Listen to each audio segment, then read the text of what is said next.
वृद्धा पितामहः सिंहनादं विनोद्यच्चै शङ्खं दद्मो प्रतापवान् ततः शङ्खस्य वीर्यश्च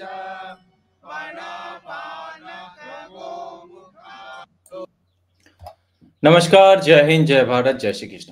আপনারা দেখছেন, আপনারা জানেন যে মোটামুটি আমাদের মনে হয় পশ্চিমবঙ্গের প্রত্যেক হিন্দুই একরকম ভাবে জানে যে আজকে কলকাতাতে 5 লক্ষর বেশি কণ্ঠে গীতা পাঠ হচ্ছে। ওকে, তো এটা তারই একটা ঝলক। আমরা যেটা এই ভিডিওতে আপনাদেরকে দেখাচ্ছি। সো আমাদের যারা মেইনস্ট্রিম নিউজ মিডিয়া তাদের খবর অনুযায়ী মোটামুটি 6.5 লক্ষেরও মানুষের মানে ওখানে মানুষের সংখ্যা, ভক্ত, সনাতনী, পুণ্যার্থী, তারপর আপনি বলুন না কেন, আমাদের সাধু সন্ত সব মিলিয়ে 6.5 লক্ষ ক্রস করে গেছে।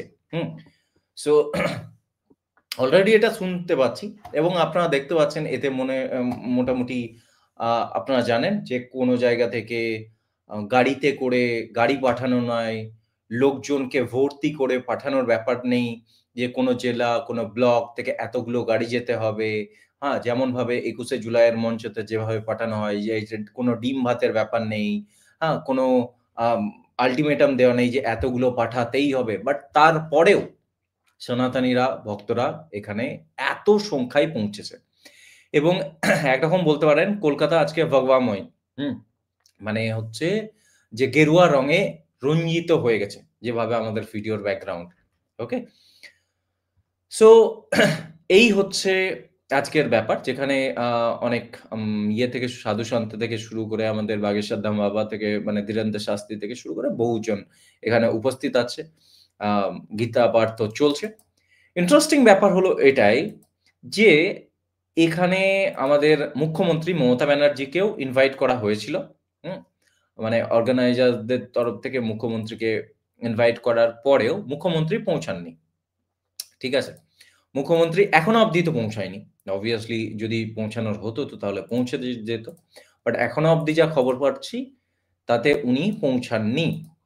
এবার ব্যাপারটা হচ্ছে এখানে আমাদের একটা কথা আছে, এখানে আমাদের একটা প্রশ্ন আছে।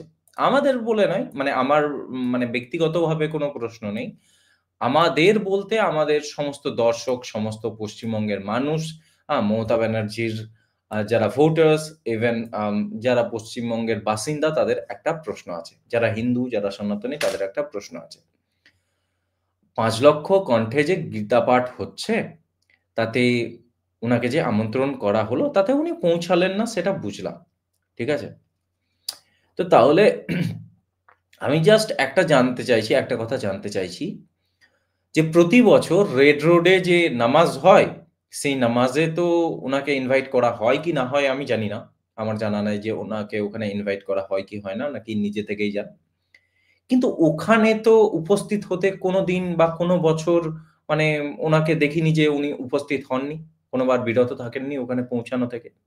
প্রতিবারই উনি ওখানে পৌঁছেছেন এবং মানে উনি মেন কেন্দ্রবিন্দু থাকেন। ওই যে নামাজ পড়া হয়, রেড রোডে যে নামাজ পড়া হয়, আপনারা এরকম বহুত পিকচার্স দেখেছেন। আমি আর নতুন করে সেই সমস্ত পিকচার্স দেখিয়ে আর মানে আপনাদেরকে বিব্রত করতে চাইছি না আজকের এই খুশির সময়। তো আমার কথা হলো এটাই, আমার নয়, পুরো পশ্চিমবঙ্গবাসীর প্রশ্ন বা কথা হলো, জানার বিষয় হলো এটাই যে রেড রোডে নামাজ পড়তে তো কোনো বছর মানে কোনো প্রবলেম থাকে না। সেখানে তো এমন হয় না যে আপনি পৌঁছাননি। নেমন্ত্রণ থাকে কি না থাকে আমরা জানি না, বাট তারপরেও আপনি সেখানে মানে প্রতি বছর নিয়ম করে পৌঁছান। আর যখন এখানে কোনো একটা হিন্দুদের সমারোহ হচ্ছে, যেখানে গীতা পাঠ হচ্ছে, হিন্দুদের সবথেকে বড় সমারোহ মানে রিসেন্ট টাইমে পশ্চিমবঙ্গে হচ্ছে, তো সেখানে আপনাকে আমন্ত্রণ করার পরেও আপনি ওখানে পৌঁছাচ্ছেন কেন? আপনি কি শুধুমাত্র মুসলমানদেরই মুখ্যমন্ত্রী? এখন তো অনেকে বলছে যে 37% এর মুখ্যমন্ত্রী। প্রথমে আমি একটা কথা বলে দিতে চাই আপনাদেরকে, যারা আমার ভিডিও দেখছেন তাদেরকে, যে মুসলমান জনসংখ্যা 37% সেটা আলাদা ব্যাপার-স্যাপার ওদের হিসাবে। 37% নয়, আমরা দেখেছি ভোটার 32%। ওদের হিসাবে বলতে পারে যে 37%, আমি বলব 32%। সেটাই আমরা হিসাব পেয়েছি, তাই না? আমরা ২০২৪ এর যে ইলেকশন হয়েছে, জেনারেল ইলেকশন, তাতে ৩২% ওদের সংখ্যা আছে। সো ৩৭% বলে ৫% বাড়ানোর কিছু নেই। তো যাই হোক, তো এই ৩২% এর মুখ্যমন্ত্রী কি আপনি? আপনি হিন্দুদের নন কি? যে হিন্দুদের কোনো সমারোহ, কোনো ধর্মীয় আয়োজন, গীতা পাঠের অনুষ্ঠানে আপনাকে নিমন্ত্রণ করার পরেও আপনি পৌঁছাননি? কি প্রবলেম কি? প্রবলেম হয়ে যাবে কি? মানে ওখানে ভাইজানদের ভোটের প্রবলেম হয়ে যাবে কি? ভোট ব্যাংক নারাজ হয়ে যাবে কি? অখুশি হবে? সেইজন্য পৌঁছাচ্ছেন না? তো তাহলে ক্লিয়ার কাট বলুন না কেন? যে হ্যাঁ, আমি ওদেরই। এসআইআর এর পর আপনিও জানেন যে কি হচ্ছে না হচ্ছে। হিন্দু ভোটের প্রয়োজন নেই নাকি? যে নিমন্ত্রণের পরেও পৌঁছাচ্ছেন না। না পৌঁছাচ্ছেন সে আপনার ব্যক্তিগত ব্যাপার-স্যাপার, আপনার কম্পালশন আমরা বুঝতে পারছি। বাট স্টিল অ্যাজ এই রাজ্যের নাগরিক আমার তো প্রশ্ন থাকবেই। আমার মতো এরকম বহু মানুষের প্রশ্ন থাকবে। থাকা উচিত। রাজ্যপাল পৌঁছেছে। রাজ্যপাল, আমাদের রাজ্যপাল শিবি আনন্দ বোস ওখানে পৌঁছেছেন। কিন্তু আপনি পৌঁছাচ্ছেন না। কেন? ওখানে পৌঁছালে একমাত্র কারণ কি থাকতে পারে? যে হ্যাঁ, ঠিক আছে। আমার ভাইজান নারাজ হয়ে যাবে, ভোট ব্যাংক নারাজ হয়ে যাবে। বছরের পর বছর আপনি মাথার উপরে এরকমভাবে ওই মা হিজাবের মতো করে ওই টানেন দিয়ে আ উচ্চারণ করেন। আপনার তো আবার নাকি ইসলামিক স্টাডিজ এও মনে হয় ডক্টরেট করা আছে না কি সব করা আছে, আমার জানা নেই। শুনেছি আমি।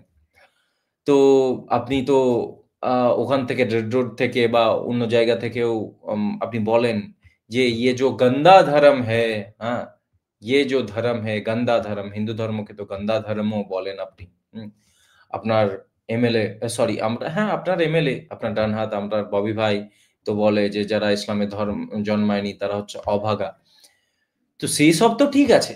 আমরা আপনার স্ট্যান্ড, আপনি কোন জায়গায় দাঁড়ান, আপনার বিগত ১৪ বছরে আপনার কি পলিসিস আছে সেটা আমরা খুব ভালোভাবে জানি। বাট স্টিল এখন হিন্দুদের জন্যে নাকি আপনি ওই একটা আম বানিয়েছেন না?